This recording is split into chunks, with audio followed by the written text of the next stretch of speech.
알렉산드라이트는 세계 초고발장 희귀하고 가치 있는 보석 중 하나입니다. 이것은 대리석 조각에 놓인 멋진 스피넬입니다. 일반적으로 대리석 및 기타 변성함에서 발견됩니다. 세상에서 가장 귀중한 보석 중 일부는 거의 평범한 돌로 버려질 뻔했다. 석영, 화관감, 쓸모없는 자갈로 오인되어 보석 박람회의 쓰레기 상자에 놓이거나 박물관 서랍 속에 사라지거나 광산 현장에서 불도저에 깔리기도 했다. 그러나 겉보기 평범한 돌 속에는 수십억 년 된 결정이 숨쉬고 있었고 빛 아래에서 색을 바꾸며 어떤 것은 다이아몬드보다 희귀했다. 이것이 한때 평범한 돌로 오인되었던 톱10 보석이다. 그리고 첫 번째 보석은 왕관을 썼지만 이름은 결코 드러나지 않았다.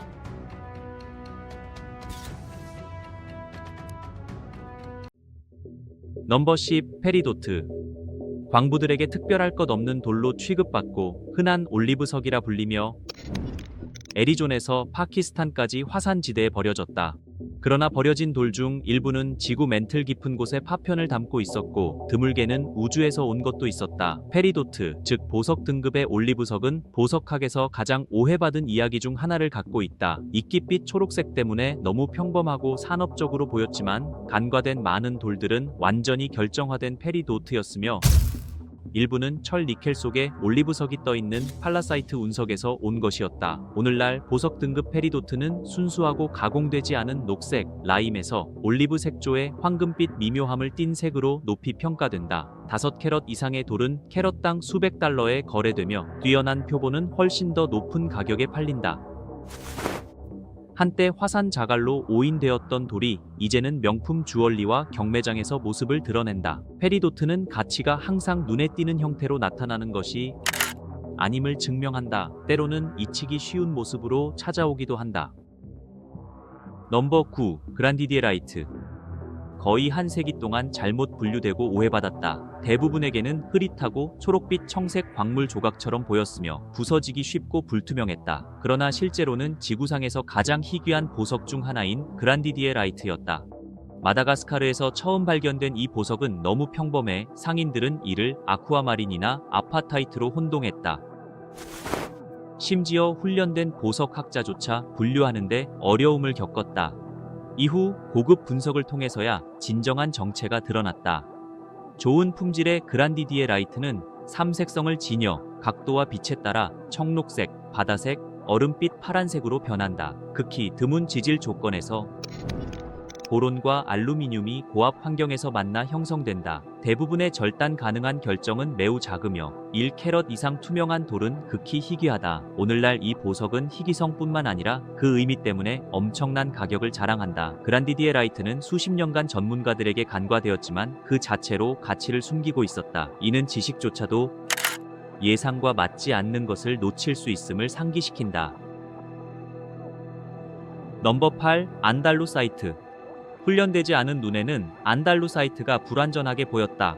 탁한 녹색, 오렌지빛 반짝임, 갈색 줄무늬 너무 들쭉날쭉해서 가치 있어 보이지 않았다. 많은 사람들은 이를 결함 있는 석영이나 저급 토파즈로 취급했다. 그러나 색이 바뀌는 것은 결함이 아니었다. 그것은 다색성, 즉 보석학에서 가장 매혹적인 광학 효과 중 하나였다. 안달루사이트는 보는 각도에 따라 여러 색상을 동시에 보여줄 수 있다. 위에서 보면 녹색처럼 보이지만 돌리면 오렌지빛이 타오르고 더 기울이면 청동색으로 깊어진다.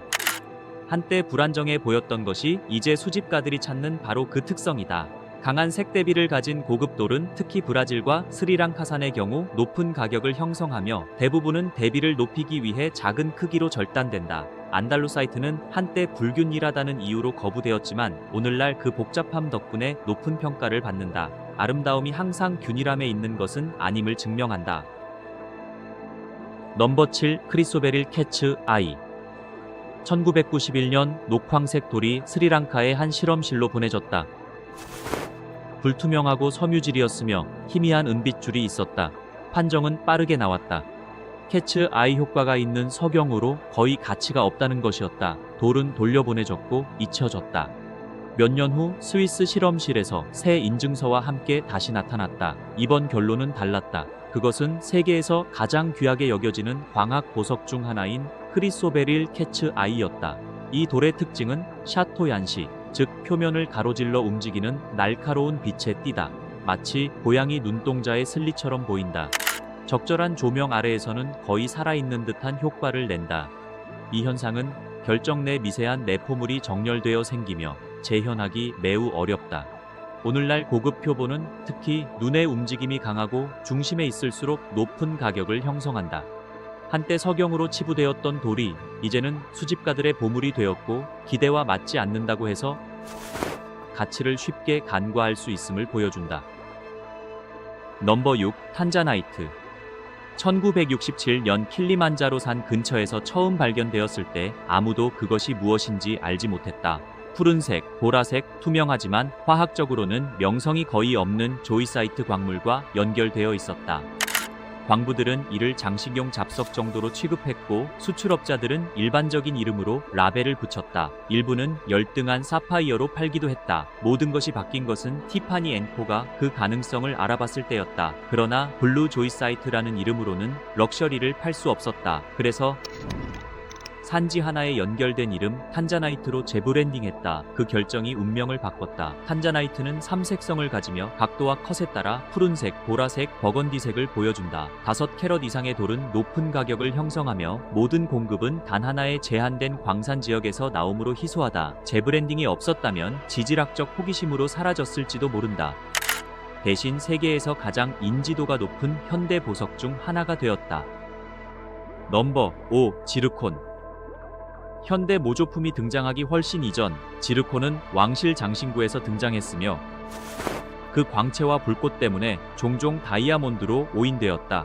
스리랑카와 캄보디아의 고대 작품에는 수세기 동안 구매자를 매료시킨 지르콘이 포함되어 있었다. 그러다 혼란이 찾아왔다. 1970년대 큐빅 지르코니아가 합성 다이아몬드 대체제로 시장에 등장했다. 이름이 빠르게 퍼지면서 천연 지르콘은 오해를 받았다. 고객들은 그것이 가짜라고 생각했고 소매업자들은 취급을 중단했다. 그 명성은 완전히 자연산이고 수십억 년 된 것임에도 불구하고 무너졌다. 오늘날 지르콘은 서서히 인정을 되찾고 있다. 파란색, 샴페인색, 무색 종류는 여전히 큰 사이즈에서 강한 가격을 형성할 수 있다. 일부 결정은 43억 년 이상 전으로 거슬러 올라가 지르콘이 지구상에서 가장 오래된 재료 중 하나임을 보여준다. 아름다움이 부족해서 버려진 것이 아니라 모조품 때문에 정체성이 가려졌기 때문이다. 넘버 4. 레드베릴. 유타의 와와 산맥에서 광부들은 화산암 속 붉은 줄무늬를 무시하고 얼룩이나 불순물로 생각했다. 수년간 그것들은 긁혀내버려지고 잊혀졌다. 하지만 그 붉은색은 얼룩이 아니었다. 결정화였다. 그 바위 속에 숨겨진 것은 레드베릴로 지구상에서 가장 희귀한 보석 중 하나였다. 에메랄드나 아쿠아마린과 달리 매우 특이한 화산 환경에서 형성되며 가스 주머니가 작은 결정 구멍을 만든다. 대부분의 결정은 현미경 수준이다. 1캐럿 이상으로 깎을 수 있는 돌은 극히 드물다. 오늘날 레드베릴은 특히 깨끗하고 큰 돌에서 극단적인 가격을 형성한다. 공급이 제한적이고 새로운 주요 산지가 없기 때문에 여전히 가장 독점적인 보석 중 하나로 남아있다. 한때 가치없는 암석으로 여겨졌던 것이 이제는 극소수만 볼 수 있는 컬렉션에 잠겨있다. 넘버 3. 파라이바 토멀린. 1980년대 후반 브라질에서 처음 등장했을 때 파라이바 토멀린은 그냥 또 다른 화려한 토멀린으로 취급되었다. 흥미롭지만 특별하지는 않았다. 그러던 중 사람들이 이상한 점을 발견했다. 이 돌들은 단순히 빛나는 것이 아니라 내적 발광처럼 거의 전기적으로 빛나는 것처럼 보였다. 실험실 분석 결과 이유가 밝혀졌다. 자연 토멀린에서는 이전에 본 적 없는 구리와 망간의 매우 높은 농도가 존재했다. 시장은 즉각 반응했다. 1년 안에 한때 무시되던 돌들이 전 세계 주요 경매에 등장하기 시작했고 가격은 급격히 상승했다. 오늘날 최고급 파라이바 토멀린은 전통적인 귀금속 보석과 견줄 만큼 또는 능가하는 캐럿당 가격을 형성한다. 호기심에서 시작된 것이 현대 보석 발견 중 가장 중요한 것 중 하나가 된 것이다. 넘버 2. 알렉산드라이트. 첫 알렉산드라이트는 러시아 우랄 산맥에서 발견되어 에메랄드로 오인되었다. 낮에는 초록색, 맑고 생생하게 보였다. 그러나 밤이 되자 같은 돌이 깊은 빨강으로 변했다. 마치 가넷처럼. 초기 관찰자들은 두 개의 다른 보석을 보는 것이라고 믿었다. 하지만 그렇지 않았다. 알렉산드라이트는 진정한 색상 변화를 보여주며 낮에는 초록색, 백열등 아래에서는 빨강으로 변한다. 이 희귀한 광학 효과 때문에 가치를 인정받았지만 식별이 어려웠다. 많은 돌들이 잘못 분류되어 값싸게 판매되었으나 그 진정한 본성이 밝혀진 후 가치를 얻게 되었다. 오늘날 뛰어난 알렉산드라이트는 세계에서 가장 가치 있는 색상 보석 중 하나로 평가된다. 1캐럿 이상이며 색상 변화가 뚜렷한 돌은 특히 귀하게 여겨진다. 한때 두 개의 보석처럼 행동했기 때문에 오해를 받았지만 그 혼란이 바로 전설의 기초가 되었다. 넘버 1. 스피넬. 수세기 동안 스피넬은 다른 이름 아래 존재했다. 영국 황실 국왕관의 유명한 블랙 프린스 루비는 실제 루비가 아니다. 그것은 스피넬이다. 역사상 가장 유명한 루비들 무굴 제국의 보물에서 유럽 왕실의 장신구까지 실제로는 스피넬이었다. 왕들은 그 진정한 정체를 모른 채 전쟁을 벌였다. 스피넬은 색상과 내구성이 루비와 매우 유사하며 때로는 더 깨끗한 결정과 강한 형광성을 가진다. 그러나 그동안 다른 것처럼 보인다는 이유로만 가치가 평가되었다.